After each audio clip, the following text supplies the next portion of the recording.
It's time for the best coverage of the top stories in sports. The Sports Wrap with Jason Page starts now. Indeed it does. Thank you, Chad Erickson. Great to have you all with us for the next 60 minutes. Lots to do on a Wednesday. Hump day. We will chat with our friend Kurt Helin, pro basketball talk at NBCSports.com. Vlad Lewisant will be here with us as well to hang out for that conversation.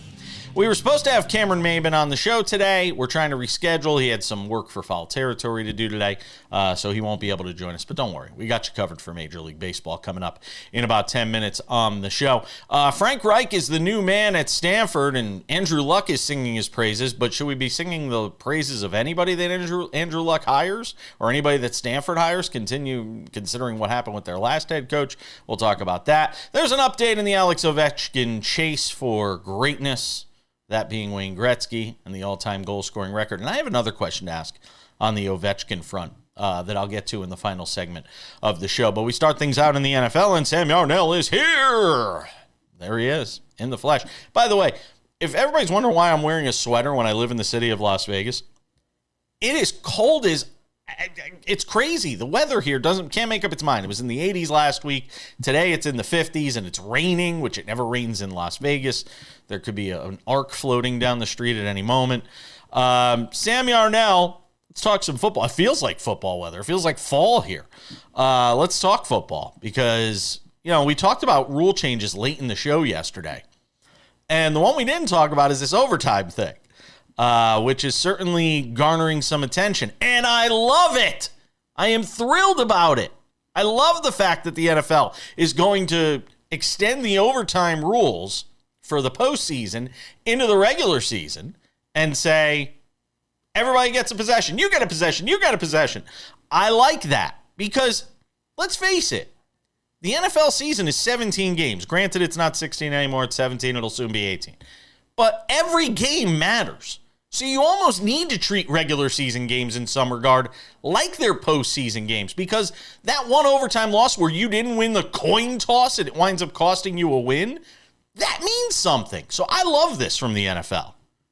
I understand the thought behind loving it. It definitely does make a lot of sense. But I do think that, Jason, obviously what we're doing here is taking one step towards what we originally conceive as college football overtime, right? Every team gets the ball at the 25 and you keep trying to score until somebody doesn't, essentially, and you got to go for two after a while. But I don't think anyone really likes that rule. It's one of the new rules, right? So we're getting closer to what we thought of as traditional college football overtime. My immediate reaction to this is I think we're going to get more ties. Like, as weird as that sounds, 10 minutes, I think we're going to get more ties as a result of overtime, which, to me, right, when we think about what you just said and being the truth, those regular season games mattering more now than ever, right, and one game being the difference between making and missing the playoffs or being the 1 and the 3 seed or so on and so forth, right? Example, the NFC North this very past year. But what you're going to do when you get more ties is that's going to get even harder, and you're going to get even more confusion and tiebreakers and who scored more points against a better schedule, week 7 in the rain, outdoors, not in a dome.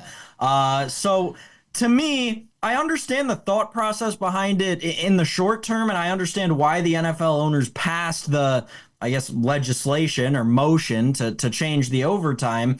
But at the end of the day, I do think that down the road, this is going to make things a little bit more confusing when we look at the grand scheme of football. Scenarios. Yeah, those playoff scenarios are going to become really interesting late in the year. More to say about this and these NFL owners meetings after a word from our friends over at Edge Boost. I'm pumped to tell you about our friends at Edge Boost, the financial platform paying you cash back to wager. It's NCAA tournament time. It's March Madness. Get in the game. Edge Boost wants to help you. And they're an online bank account that pays you for every deposit. And with the Edge Boost Visa debit card, you're getting up to 0.5% cash back on all your sportsbook, daily fantasy site, and casino transactions. Free money back in your pocket just for doing what you're doing already. It is a no-brainer. Plus, your Edge Boost debit card will start with a $250,000 daily limit for big players like Sam Yarnell, and it'll never be declined for gambling activity. They got built-in tools to help you stay responsible, and there's absolutely no hidden fees or minimum required balances. Stop leaving money on the table. Visit edgeboost.bet to learn more. Sign up today with edgeboost.bet or just scan the QR code right there. Use my promo code WRAP, W-R-A-P, for a free account upgrade today with our friends from Edge Boost. By the way, Tino Patino hit it big this weekend on NASCAR. And it was the weekend he didn't send me his picks, by the way. You're fired. So, moving away from this. And we talked about the kickoff stuff yesterday that they're going to do, and the fact they're not going to do a tush push, and it's pretty much all the headlines I think we're going to see. Well, yeah, go ahead. By the way, on the tush push thing, I don't know if you saw this. We have gotten the details on how the voting went down. That ended up that legislation getting tabled until the meetings in May, but split right down the middle. 16 want it, 16 don't. How crazy is that? Well, welcome to the rest of America, where we are divided 50-50. By the way, could the NFL just stay away from flag football? Can't we just keep something pure and keep something? Can't this league keep its hands off of something? Like, I don't need the NFL coming in and screwing up flag football. I don't need Roger Goodell talking about wanting a professional flag football. I don't need it.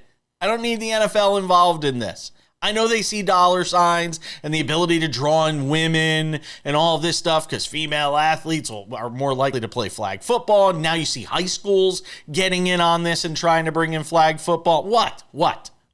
I got real bad news for you. What? As a former youth flag football player myself, the NFL created and runs youth flag football. Oh. Like, literally, the flag football logo has the NFL shield on it. Oh, but for professionally, let somebody else do it. Who? We're going to leave it to Vince McMahon and The Rock? The XFL! Yeah, I actually did that pretty well. I'm kind of proud of myself. I just want the league to not have its hands in something. Just stay away from this. And they're also talking about NFL players at the Olympics. And really, we need NFL players in the Olympics? Like, I mean, come on. We deliver enough ass kickings in some sports where we have our professionals in it. We don't need to do it. We don't need NFL players just beating up on, poor football kids from Israel. Like, we don't need this. Look at that. We did a whole football segment. We didn't even talk about how Jerry Jones and Micah Parsons are fighting in the media. Nah, because it's the Cowboys, and I'm not going to give them attention when all they want is attention because they suck at football.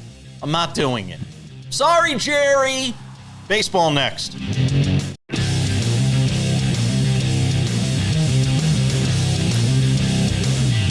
This Wednesday edition of SportsWrap continues, and it does with Major League Baseball.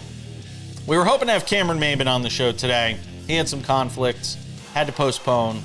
We'll see about getting him tomorrow. Either way, he'll be on in the coming days. I can promise you that. We are currently exchanging dialogue. Sam Yarnell is here, because if we're talking baseball, we were just talking during the break. Sam's all excited. So much day baseball on Wednesday. So many opportunities to lose his bankroll. Lose your bankroll. Yeah, make that a sound effect. Lose your bankroll. So keep an eye on Sam on his various social media pages if you're looking for picks, good, bad, or indifferent. I had a killer weekend. I haven't done anything on baseball since the weekend. I almost should retire because I had such a good weekend that I should just retire and just be done. But we're not going to do that. Sam, let's talk some baseball. The Dodgers are 7-0. Wow. 7-0. First team since, I think, the 33 Yankees to start out a season 7-0. Two of those wins were in Japan, so we don't really count them. But 7-0 to start the season. They get May back, and they're just kind of steamrolling. And look, it's going to be the LA Dodgers 2025 Invitational if you ask their fans right now.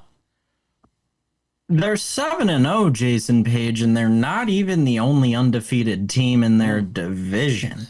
How crazy is that? I don't know how crazy is it. We all expected it to be good. I don't think any of us expected it to be this good.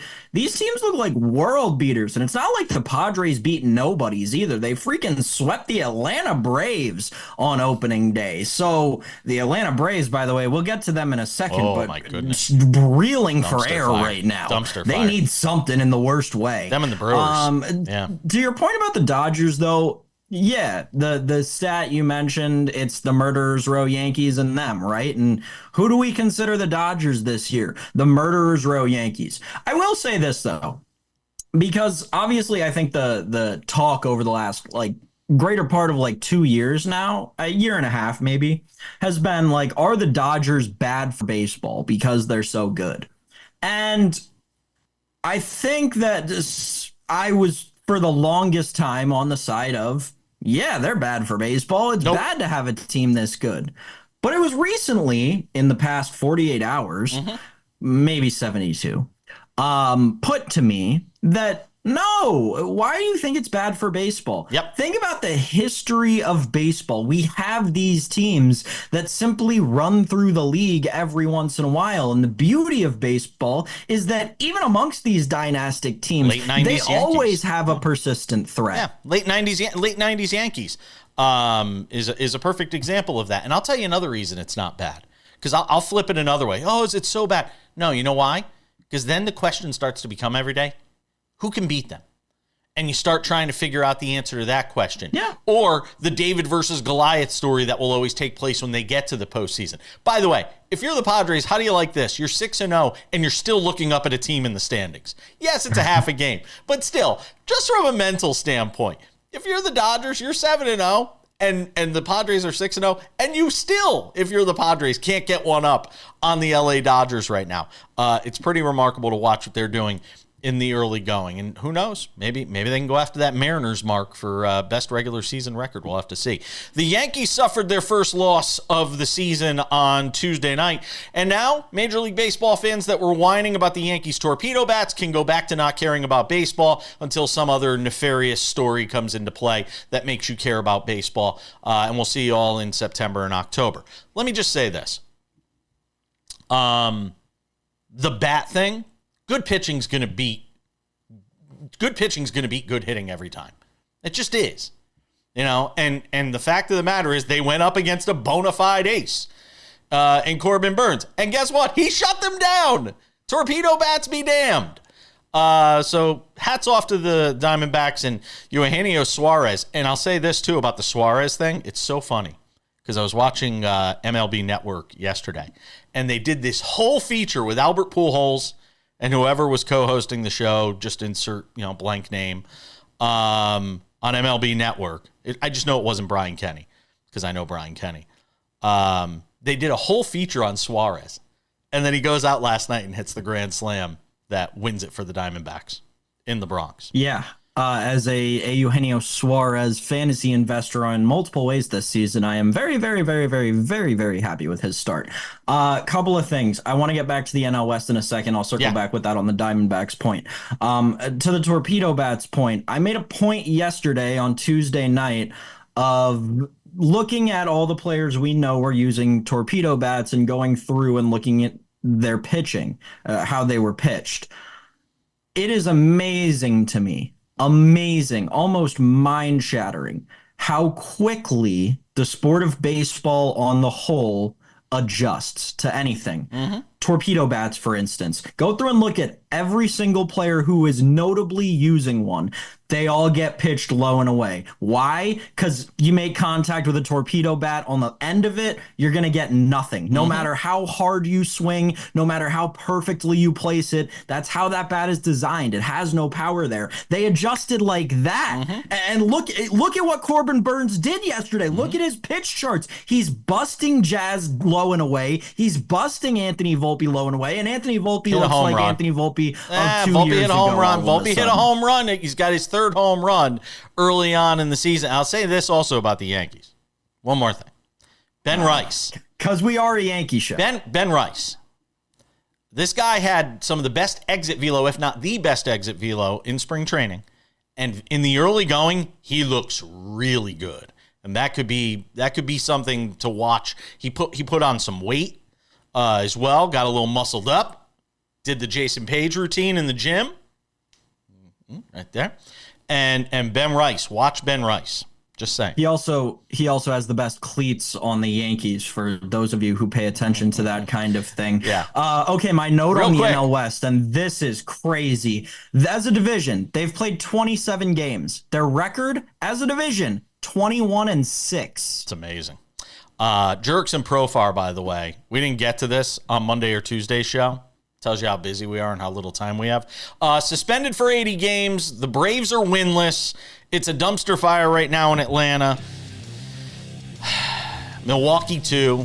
Worst run differential in baseball in Milwaukee, -27. Finally got a win yesterday.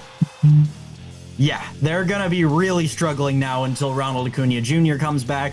Bye on the Braves, because that is a team that is going to win the NL East. Fret not. Or at least pick them to win get into the playoffs, because right now you probably get a good price on it. We're back with some NBA. Kurt Helin and Vlad. Join me next.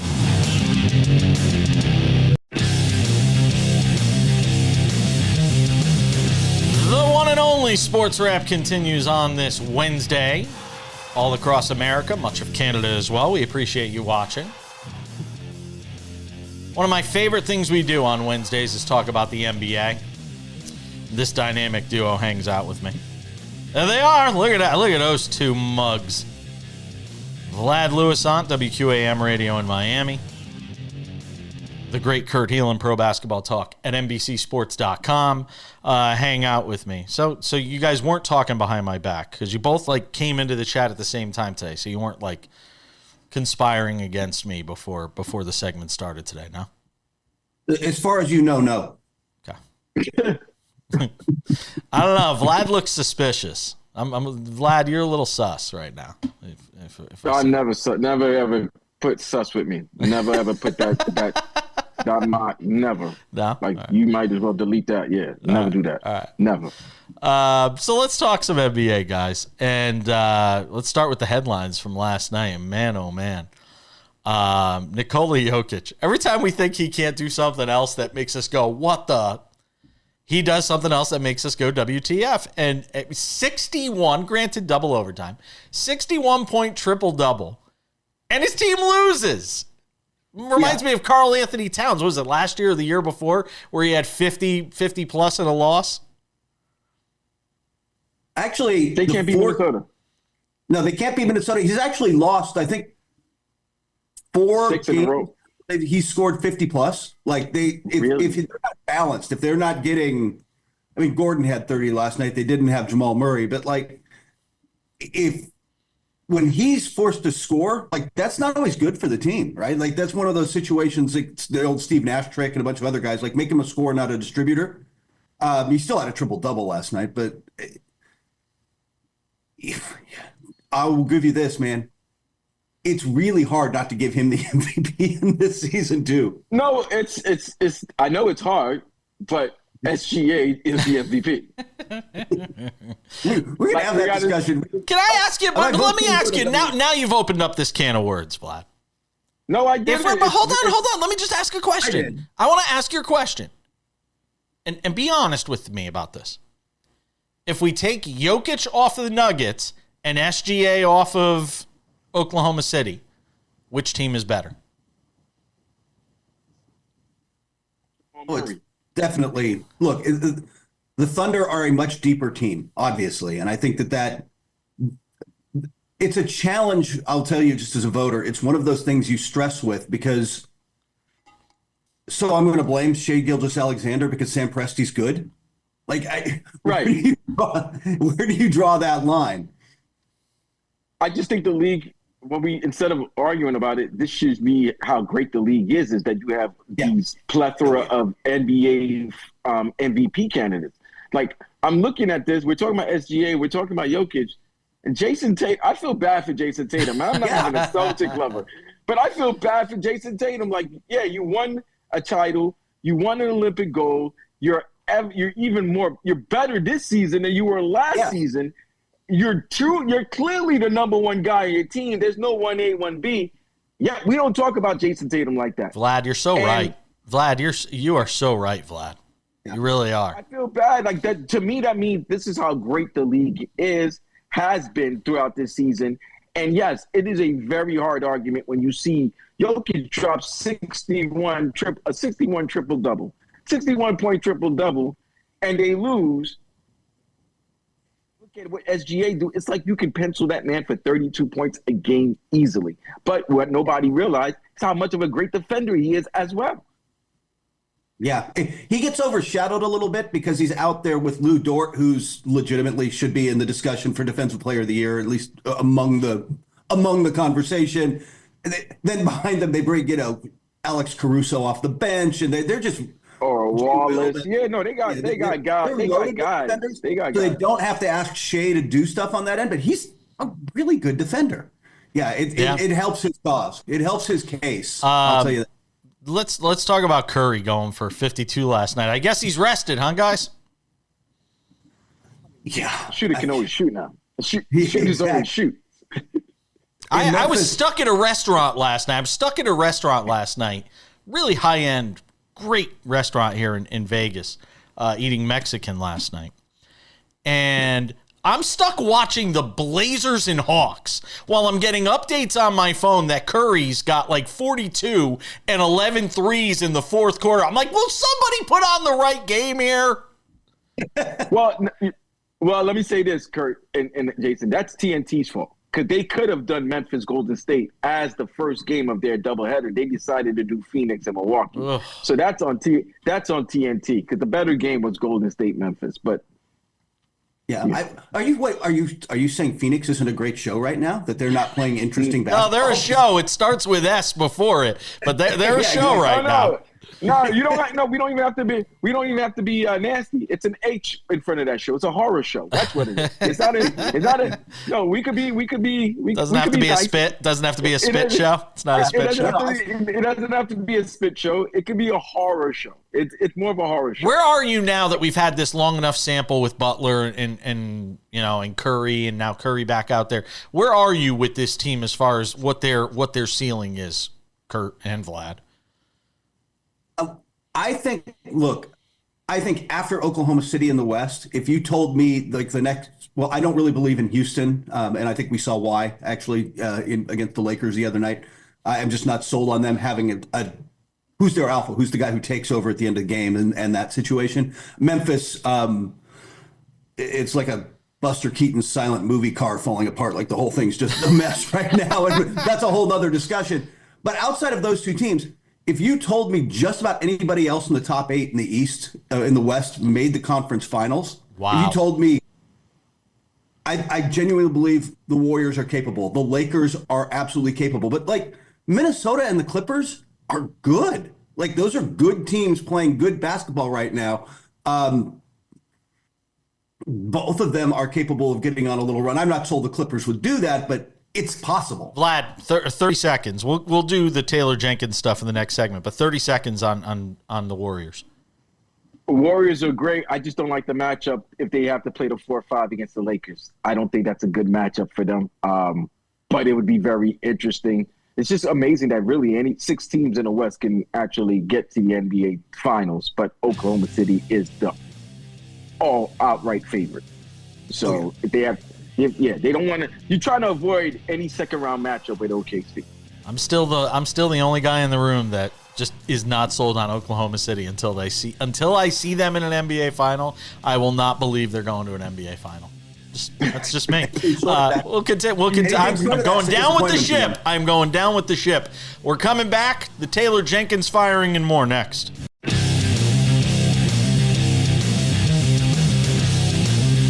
I say it's one of my favorite days of the week on the show because we have this great NBA conversation on SportsWrap, and that is what Wednesdays are about. With my man Kurt Helin of Pro Basketball Talk at NBCSports.com, Vladimir Lewisant from WQAM Radio in Miami hang out with me, and we did a whole nother segment during the break, which I was recording, so I guess theoretically it could be another segment that we throw somewhere. Unless we said something that we're not supposed to say. So let me ask you guys. Kurt, you can vouch for this. When Taylor Jenkins got fired, you were the first person I texted, and it was almost immediate. And I said, what is this? Like, where did this come from? And we were all kind of searching, and now some of the stuff has sort of started to leak out about what was going on in the final days of Taylor Jenkins as the head coach of this Grizzlies team. Try and put it all together where we are today versus where we were at the end of last week. Here's where it's ultimately come to me. They made Jenkins fire all his assistant coaches last summer, which is the universal NBC Sports sign for you're screwed, dude. You're in a lot of trouble right now. But here's my thing. They couldn't fire him or they felt they couldn't fire him after last season because that wasn't on him. Like, John Morant missed the season. They were just ravaged by injuries. Then they started hot. So they couldn't get rid of him. Look, man, ultimately, if you've decided you're going to fire your coach, fire your coach. Don't make him change the offense to something it turns out the star hates, then fire the coach because the star hates the offense.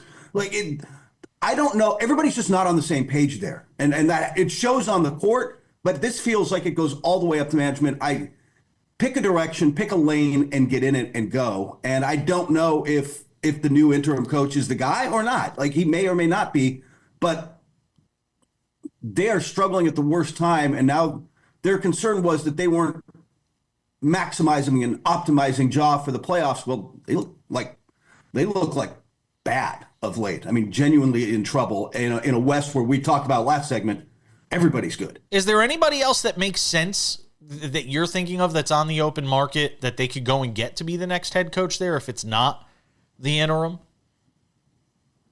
There's certainly guys out there, the Scotty Brookses of the world. Like, will they go after Dan? Will they go after Dan Hurley? Because we know every offseason that question's going to come up now. I will. They've talked about going big a lot. That is a team that traditionally is kind of not necessarily just hired this. Hey, let's hire the good assistant. That's really not necessarily where they've tried to. So it's very possible they go after a name. Dude, I just want a direction. I just what are you trying to? Are you trying to build around Ja? By the way, if you're trying to build around Ja, is that smart? Well, that's the question I wanted to ask you, Kurt, because it's like, okay, you don't fire your head coach, who's gotten you to this success before the season ends, right when you're going into the playoff. Yes, they were struggling. They've been struggling, but Ja Morant wasn't playing for a good while. That was like one of the most severe hamstring injuries in recent memory, because it seemed to me he would play a couple games, then he missed 6 games, play a couple games, miss another 5 games. So he didn't like the offense? Is he doesn't like the fact that more of the team is going to Jaren Jackson? Is there a power struggle between the two superstars? And if so, how available is he going to be in the free agent market in the offseason? Because I feel like there's going to be a lot of big names in this offseason that's going to be available. Yeah, half of Phoenix. Yeah. There's a lot of teams asking the Ja thing. They pushed it off, like teams called it the trade deadline and pushed it back. They're absolutely, look, I think internally and with Zach Kleinman, their GM, I think they believe they're a Kenny Atkinson away or Steve Kerr, right? We just change out the coach and we bring in somebody and that's going to put us over the line. And I'm not sure it's that simple with them. Well, it's like even Milwaukee. When they got rid of Adrian Griffin, they had a plan. It was always Doc Rivers. And if you're going to, fire somebody who's been successful, you would think there's already a plan in place of who's going to replace that guy. And I don't get the sense that plan is there. No. Like they're just going to throw a bunch of stuff at the wall, big names, and see who winds up showing up. But that's it. That's your plan. Yeah. How do you run a professional? How do you run an NBA franchise that way? No, I agree. I'm with you that if you're firing a coach, especially with 9, I think what shocked everybody around the league was less than 9 games left. 9 games to go, man. Let's just upend the cart right before a West playoffs that's loaded, and suddenly we're going to have to face. I mean, they're 2-8 in their last 10. They might be a play-in team. In fact, they look very much like a play-in team right now. And I think a lot of teams don't want them to be a playing team because they would rather face them in the first round than have Oklahoma City or Houston face them. Yeah, exactly. And by the way, Oklahoma City and Houston might much rather face Memphis than like the Clippers and the Warriors are down there. And like, OKC can beat the Clippers, but that's a hard series, man. Is that a coveted? Real quick, Vlad, if you got something else, go ahead. No, I was just saying. Well, it was basically just to piggyback off the question I asked earlier. Like, okay, Kurt, Durant's time in Phoenix is done, right? Maybe even Devin Booker's time in Phoenix is done. Giannis in Milwaukee is we're about to get into a nasty situation soon. He's 30. He still has 5-6 years. Ja Morant, Zion Williamson. Out of those big names, who do you see not being with the team, their current team, start of 25-26 season? You got 30 seconds. Go. Durant's at the top of the list. Absolutely. Kevin Durant is going to be moved this offseason. That one's a sure thing. I don't think you see Ja moved. Giannis only gets moved if he wants out. If they flame out in the first round, that competitive man, we'll see. I will tell you, other teams are monitoring that. From Brooklyn to Southern California, there are a lot of teams keeping an eye on Giannis. We're out of time. I wish we could go double overtime like the Nuggets and T-Wolves last night, but that's it. We're done. Kurt got off the last shot, though. At the buzzer. We're coming back. Probably hit the front of the rim and bounced out. Something to consider next. We'll wrap it up with some odds and ends coming up in 10 minutes. Everything we wanted to get to, but just simply ran out of time, including a run at greatness, GR8. Spelling greatness that way. Sam Yarnell. Something to consider first. Andrew Luck is very high. Andrew Luck, the general manager of the Stanford Cardinal, by the way, is high on Frank Reich as the interim head coach at Stanford. By the way, why is he interim? Like, why just make him the coach? I don't know why he's the interim head coach. He's going to be the coach for all of this year. So why is he the interim head coach? We'll get to that in a second. I have to question anything coming out of that Stanford program right now, considering what they allowed to take place. And again, without good journalism, which Sam and I were discussing off the air about the need for good sports journalism. Without good sports journalism, they'd still have a head coach in there that was abusive towards his staff, abusive towards women, disrespectful towards women. So to me, like, I don't know why I should trust anything coming out of the mouth of Andrew Luck right now.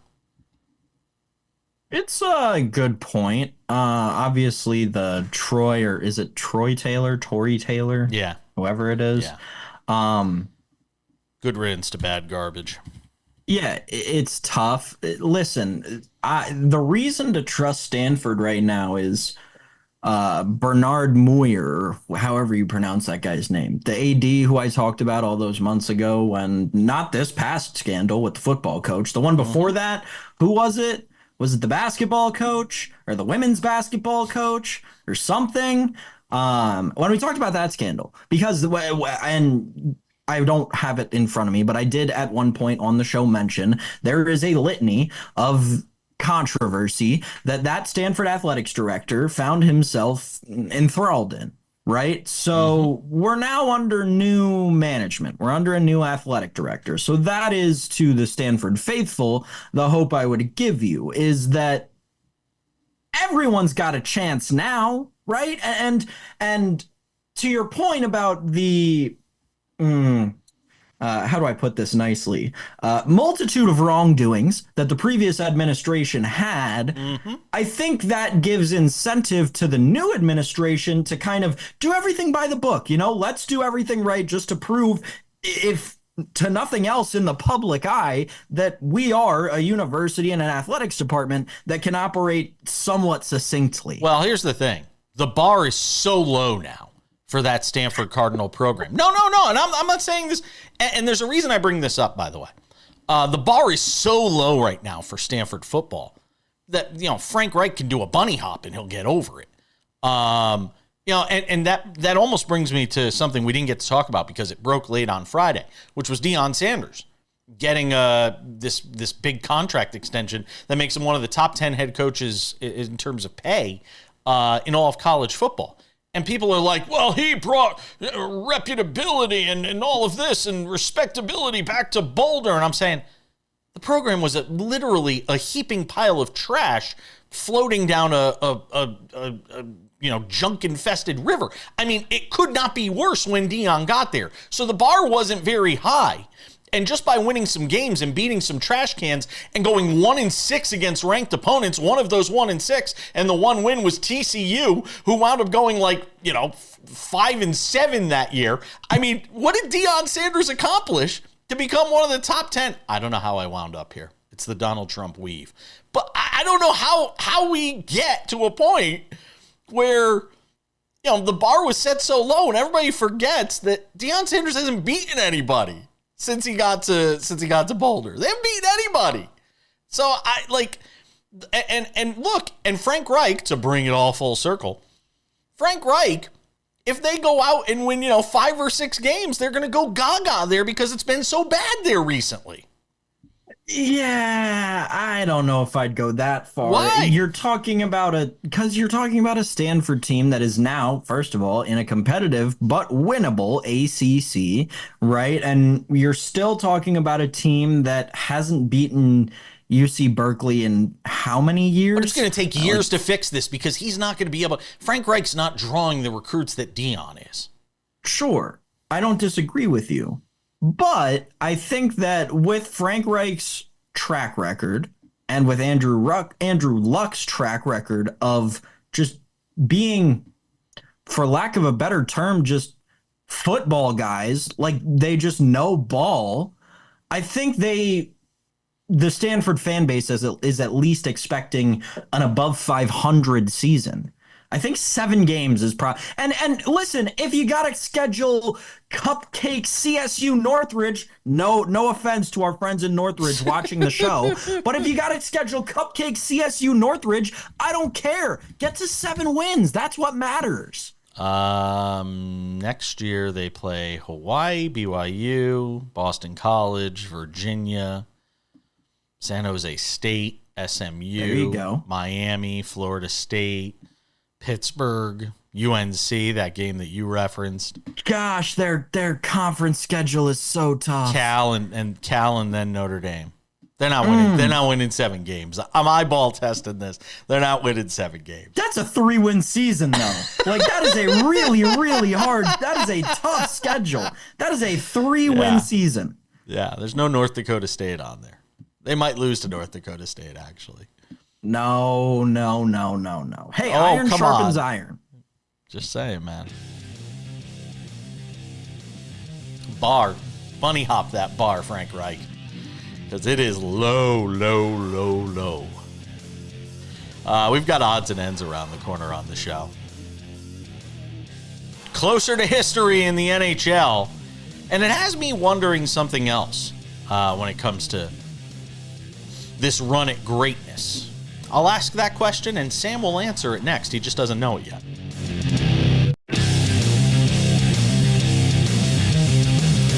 All right, just about time to put the wraps on this baby for a Wednesday. Tomorrow on the show, Matt Verderam, SI's intrepid NFL insider, to recap what we learned and didn't learn from the owners' meetings, where he's been hobnobbing with the football know-it-alls. We will also be joined by somebody else. I don't know. We'll throw another guest in there somewhere for good measure. So you'll want to tune in for that. All right, couple of reminders. 1, if you are not subscribed to our YouTube channel, we're making a big push. A lot of content going to YouTube. Both content from the show as well as our new thing, SportsWrap Shorts. Go and check us out on YouTube. Some great new content there. The SportsWrap with Jason Page YouTube channel. We're going to have to get a fancy QR code that you guys can scan and go check it out because you guys love QR codes. Scan those QR codes. Also, SportsWrap with Jason Page, the podcast. If you have the, wherewithal and the ability to go and subscribe, go and do that. We love new subscribers to our YouTube, to our Spotify. We're on there. Apple Podcasts, YouTube Podcasts, iHeartRadio, TuneIn, Odyssey, Amazon, anywhere you get a podcast, you can do that. You can also watch the show on Spotify each day, and most days over on YouTube. And without any further delay, ladies and gentlemen, time for some odds and ends. Odds and ends. which we'll get to in a moment, presented by our friends over at Edge Boost. I am pumped to tell you about Edge Boost. I have been for a while now. They're the financial platform paying you cash back to wager. Edge Boost is an online bank account paying you for every deposit. And with the Edge Boost Visa debit card, you're getting up to 0.5% cash back on all your sportsbook, daily fantasy site, and casino transactions. You're betting on baseball today? Do it with Edge Boost. Put the money in there, get some cash back. Nothing wrong with that. It's free money back in your pocket just for doing what you're doing already. It's a no-brainer. Plus, your Edge Boost debit card starts with a $250,000 daily limit, and it'll never be declined for gambling activity. They've got built-in tools to help you stay responsible, and there's absolutely no hidden fees or minimum required balances. So stop leaving money on the table. Visit edgeboost.bet to learn more. Sign up today. edgeboost.bet, or just scan the QR code below and use my promo code WRAP when you open your new account. That's WRAP, W-R-A-P, and get a free account upgrade from our friends at Edge Boost. Sam Yarnell, Alexander Ovechkin, now 4 goals away from the great one, Wayne Gretzky, and becoming the all-time leading goal scorer. With his 891st goal last night, if you heard yesterday on the show Dennis Bernstein say, good opportunity to get one against the Bruins last night, and he did in a 4-3 Capitals win against the Bees. Look, I mean, barring something unforeseen here, he got 8 games left? He's gonna catch Wayne Gretzky, knock on wood. Right? 8 games? Was I right? 8 games? 7. Yeah, 7, sorry. 7 games left to score 4 goals. It's a really good shot for him. With that being said, I have an interesting question. I want to posit a question to you. Could he get to 1,000? I mean, think about that number. I mean, passing Gretzky is one thing. Could he wind up with 1,000 goals, Sam Yarnell? So Alex Ovechkin has played north of 1,400 games, right? NHL record for games played is like over 1,700. It's near 1,800, I believe. Yeah. Gordie Howe, obviously, everyone knows Gordie Howe. Played until he was 52, right? Oldest player to skate on NHL ice. 52 years old the last time he played an NHL game. Ovi will be 40 next year. You do the math. Obviously, this season's kind of an outlier. I think a lot of people would agree with that. So, take his average pace from the last 2 seasons, 75 goals. He's got to play like 3 more seasons. And I think he can do it. Like if he really wants to, if he's really driven to, and this Capitals team, like Dennis told us yesterday, continues to be as good as they are and play so well around him and let him just worry about doing what he needs to do, then yeah, I don't think it's out of the question at all, Jason. I think that we could certainly be looking at, Ovechkin playing 3, maybe 4 years after this, just getting to that 1,000 threshold and then calling it quits. And man, that might be the most impressive accomplishment in sports. That might be better than Barry Bonds' 760 whatever. I agree with you. I absolutely agree with you. And we talked about this weeks ago on the show when we started to get a sense that he was approaching this record again, Sam. I really do think it is the greatest modern day sports record, because the Bonds thing, people can point to PEDs. The NBA with LeBron, you could point to the fact that it's more of a scorer's league. LeBron played, X number of games, all this stuff. Football, it's a much more offensive-minded league. Hockey in general, the essence of the game really has always remained the same. And what he's on the verge of doing here, and I was debating this with my editor over at MSNBC, because I write columns for them, and she's like, I don't know if it's the greatest record and this and this. I don't think she talks that way, by the way. I'm just saying. Yeah, I don't know if I want to blow up that bridge necessarily right now. I enjoy writing for them, but I get the sense that people may not really be appreciating just how special of a record this is, Sam. Last word. No, I totally agree. And I think when, my kids and my grandkids look back on it, they'll think it was really cool that when I was a kid, I got to watch Alex Ovechkin score a bunch of goals. Did you say you're going to have kids? Is that what you just said? Did you say you're going to have kids? Oh, we're out of time. We're out of time. Okay, fine. Thanks to Kurt Helin and Vlad, you, Sam. We'll see you all back here tomorrow.